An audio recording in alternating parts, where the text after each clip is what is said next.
ಅನಂತ್ ಕುಮಾರ್ ಹೆಗಡೆ ಅವರು ಹಾ. ಸಿಎಂಗೆಲ್ಲ ಏಕವಚನದಲ್ಲಿ ಬೈದಿದ್ದಾರೆ. ಜೊತೆಗೆ ಮುಂದೆ ದಿನಗಳು ಏನಂದ್ರೆ ಪ್ರಚೋದನಾತ್ಮಕವಾದಂತಹ ಹೇಳಿಕೆಗಳು.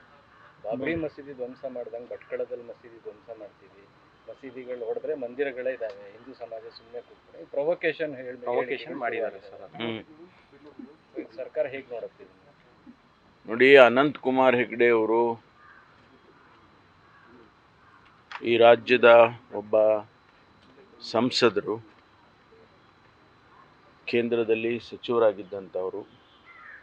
ಅವರು ಮಾತನಾಡಬೇಕಾದ್ರೆ ಜವಾಬ್ದಾರಿಯಿಂದ ಮಾತನಾಡಬೇಕು ಅಂಥೇಳಿ ನಾವೆಲ್ಲ ನಿರೀಕ್ಷೆ ಮಾಡ್ತೀವಿ. ಮತ್ತು ಕಳೆದ 3 ವರ್ಷದಿಂದಲೂ ಕೂಡ ಅವರು ಏನು ಮಾತನಾಡೇ ಇರಲಿಲ್ಲ. ಅವರೆಲ್ಲೂ ಹೆಚ್ಚು ಸಾರ್ವಜನಿಕವಾಗಿ ಕಾಣಿಸ್ತಾನೂ ಇರಲಿಲ್ಲ. ಇದ್ದಕ್ಕಿದ್ದಾಗೆ ಚುನಾವಣೆ ಹತ್ತಿರ ಬಂದಿದೆ. ಅವರು ಈಗ ಸಾರ್ವಜನಿಕವಾಗಿ ಅನೇಕ ಹೇಳಿಕೆಗಳನ್ನು ಕೊಡ್ತಾ ಇದ್ದಾರೆ. ಅದರ ಬಗ್ಗೆ ನಮಗೆ ತಕರಾರಿಲ್ಲ. ಆದರೆ ಅವಹೇಳನಕಾರಿಯಾಗಿ ಮಾತನಾಡ್ತಕ್ಕಂಥದ್ದು, ಬೇರೆಯವ್ರ ಬಗ್ಗೆ ನಿಂದಿಸಿ ಮಾತನಾಡುವಂಥದ್ದು ಮತ್ತು ಅಸಂಬದ್ಧವಾಗಿ ಒಂದು ರೀತಿಯಲ್ಲಿ ಪ್ರಚೋದನಕಾರಿಯಾಗಿ ಮಾತನಾಡ್ತಕ್ಕಂಥದ್ದು, ಇದನ್ನೆಲ್ಲ ನಾವು ಕೂಡ ಗಮನಿಸ್ತೇವೆ. ಇಲಾಖೆಯಲ್ಲಿ, ಪೊಲೀಸ್ ಇಲಾಖೆಯಲ್ಲಿ ಕೂಡ ಅದನ್ನೆಲ್ಲ ಗಮನಿಸ್ತಾರೆ. ಯಾವ ರೀತಿ ಅದನ್ನು ನೋಡಬೇಕು, ಕಾನೂನಿನ ಅಡಿಯಲ್ಲಿ ಯಾವ ರೀತಿ ನೋಡಬೇಕು ಅನ್ನೋದನ್ನು ನೋಡ್ತೇವೆ. ಯಾಕೆ ಅಂತ ಹೇಳಿದರೆ, ನಾವೆಲ್ಲರೂ ಕೂಡ ಸಾರ್ವಜನಿಕ ಬದುಕಿನಲ್ಲಿ ಒಂದಲ್ಲ ಒಂದು ರೀತಿಯಲ್ಲಿ ಜವಾಬ್ದಾರಿಯಿಂದ ಕೆಲಸ ಮಾಡುವಾಗ ಜವಾಬ್ದಾರಿ ಹೇಳಿಕೆಗಳನ್ನೇ ಕೊಡಬೇಕು. ನಮಗೆ ಆದಂಥ ಭಾವನೆಗಳಿರುತ್ತೆ, ಸಂಸ್ಕೃತಿ ಇರುತ್ತೆ. ಆ ರೀತಿ ಮಾತನಾಡಿದರೆ ಜನ ಏನು ಹೇಳ್ತಾರೆ ಅಂದರೆ, ಅದು ಅವರ ಸಂಸ್ಕೃತಿಯನ್ನು ತೋರಿಸುತ್ತಪ್ಪ ಅಂತಾರೆ. ಜೊತೆಗೆ ಯಾರೂ ಒಪ್ಪೋದಿಲ್ಲ, ಇಂಥದ್ದು ಮಾತುಗಳನ್ನ ಯಾರೂ ಕೂಡ ಒಪ್ಪೋದಿಲ್ಲ. ಅದನ್ನು ನೋಡೋಣ, ಪೊಲೀಸ್ ಇಲಾಖೆಯಲ್ಲಿ ಅದನ್ನು ಯಾವ ರೀತಿ ನಾವು ನೋಡಬೇಕು ಅದನ್ನು ನೋಡ್ತೇವೆ.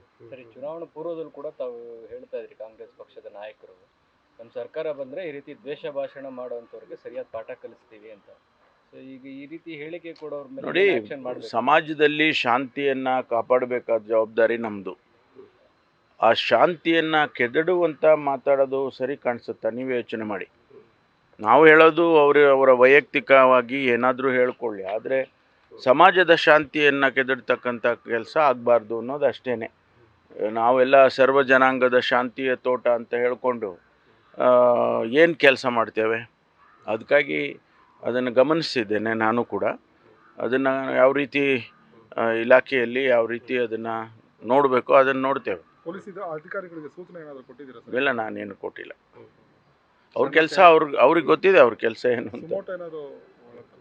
ಸರ್, ಸಿಎಂ ಬಗ್ಗೆ ಏಕವಚನದಲ್ಲಿ ಮಾತಾಡಿದ್ದಾರೆ, ಅದ್ರ ಬಗ್ಗೆ ಭಾಳ ಸುಲಭನಾಗಿ ಮಾತಾಡ್ಬೋದಲ್ಲ. ಸಿ ಎಂ ಅವರ ಬಗ್ಗೆ ಆಗಲಿ ಇನ್ನೊಬ್ಬರ ಬಗ್ಗೆ ಭಾಳ ಸುಲಭನಾಗಿ ಮಾತಾಡೋದು, ಅದು ನಮ್ಮ ಸಂಸ್ಕೃತಿನ ತೋರಿಸುತ್ತೆ, ಬೇರೆ ಏನೂ ತೋರಿಸೋದಿಲ್ಲ. ನಾವು ಯಾವ ರೀತಿ ನಡ್ಕೊಳ್ತೀವಿ ಅನ್ನೋದನ್ನು ತೋರಿಸುತ್ತೆ ಅಷ್ಟೇ. ಈಗ ರಾಮ ಮಂದಿರ ಉದ್ಘಾಟನೆ ಆಗ್ತಿರೋ ಸಂದರ್ಭದಲ್ಲಿ ಈ ರೀತಿಯ ಪ್ರಚೋದನಾತ್ಮಕ ಹೇಳಿಕೆಗಳಿದ್ದಾಗ ಯಾರೋ ಪ್ರೇರೇಪಣೆಗೊಂಡು ಏನಾರು ಹೆಚ್ಚು ಕಡಿಮೆ ಆದರೆ ಹೂ ಇಸ್ ರೆಸ್ಪಾನ್ಸಿಬಲ್ ಆಗಿದ್ರೆ? ಇಲ್ಲ, ಯಾರು ಪ್ರೇರೇಪಣೆ ಮಾಡಿದ್ದಾರೆ ಅವರಿಗೆ ಗೊತ್ತಿಲ್ಲ. ಶ್ರೀರಾಮನೇ ಒಳ್ಳೆ ಮನಸ್ಸು ಕೊಡ್ಬೇಕು ಅವರಿಗೆ, ಅಷ್ಟೇ, ಬೇರೆ ಇನ್ನೇನು ಹೇಳೋಕ್ಕಾಗೋದಿಲ್ಲ. ಆದರೆ ಇದರಿಂದ ಏನಾದರೂ ಆಫ್ ಶೂಟ್ ಏನಾದರೂ ಘಟನೆಗಳು ನಡೆದರೆ ಅದಕ್ಕೆ ಅವರೇ ಜವಾಬ್ದಾರಿ ಆಗ್ತಾರೆ. ಬೇರೆಯವ್ರನ್ನ ಜವಾಬ್ದಾರಿ ಮಾಡೋಕ್ಕಾಗೋದಿಲ್ಲ, ಅವರೇ ಜವಾಬ್ದಾರಿ ಆಗ್ತಾರೆ ಇದರಿಂದ ಏನಾದರೂ ಘಟನೆಗಳು ನಡೆದರೆ. ನ್ಯೂಸ್ ಫಸ್ಟ್, ನಿರ್ಭೀತಿಯಿಂದ ನಿಮ್ಮ ಪರವಾಗಿ.